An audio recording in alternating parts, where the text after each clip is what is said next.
চিনি পাইছেনে? নাই নাই কওকচোন কোনে ক'লে? সিদিনা যে নীলিমাহঁতৰ ঘৰত বিয়াত লগ পাইছিলোঁ আপোনাক। কওক কওক। আপোনাৰ লগত কথা পাতি বহুত ভাল লাগিল। অঁ আৰু এনেকুৱা লাগিল আপুনি যেন সাহিত্য সংস্কৃতিৰ লগত জড়িত এগৰাকী ব্যক্তি। মই মাজে মাজে লিখা মেলা এইবিলাকত জড়িত হৈ থাকোঁ আৰু। প্ৰান্তিকতো লিখে নেকি? লিখোঁ, মাজে মাজে লিখোঁ। মই ঠিকেই বুজিছোঁ, আপুনি বিজিত শৰ্মা। হয় হয় হয়। এতিয়া আপুনি ক'ত আছে? এতিয়া মই ঘৰত আছোঁ, এখন সভালৈ যাবৰ কাৰণে ওলাই আছোঁ। সভাখন ক'ত আছে বাৰু? আমাৰ অসমীয়া ক্লাবত। হয় নেকি? আপুনি দেখোন আমাৰ ঘৰৰ ওচৰতে আছে। ওচৰতে নেকি ঘৰ? হয় হয়, যোৱাৰ সময়ত এপাক সোমাই যাব নেকি আমাৰ ঘৰত? ওচৰতে যেতিয়া সময় যদি হয় সোমাই যাম বাৰু।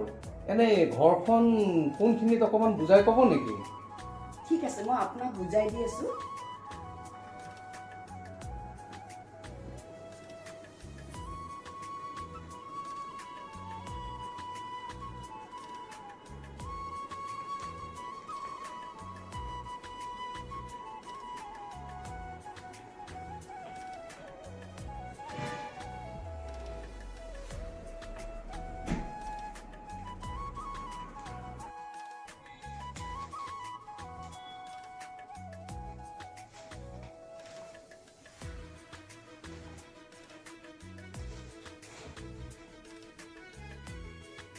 ছটা বাজিলেই দেখোন।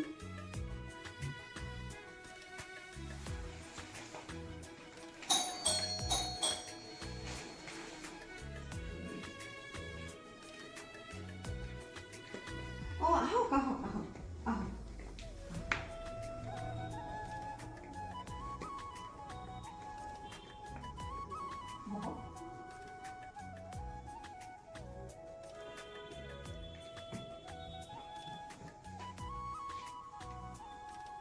আপোনাৰ ঘৰখনত এটা খুব সুন্দৰ পৰিৱেশে বিৰাজমান কৰি আছে।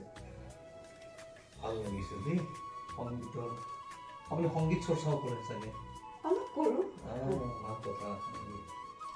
মই এইফালেদি অহা যোৱা কৰোঁতে আপোনাৰ ঘৰখন চাওঁ, মানে নাজানো আপোনাৰ এই ঘৰ বুলি পেলাই। বৰ সুন্দৰকৈ ফুলনিখিনি আপুনি মানে ৰুইছে, আপডাল কৰিছে, বৰ ভাল লাগিছে দেই।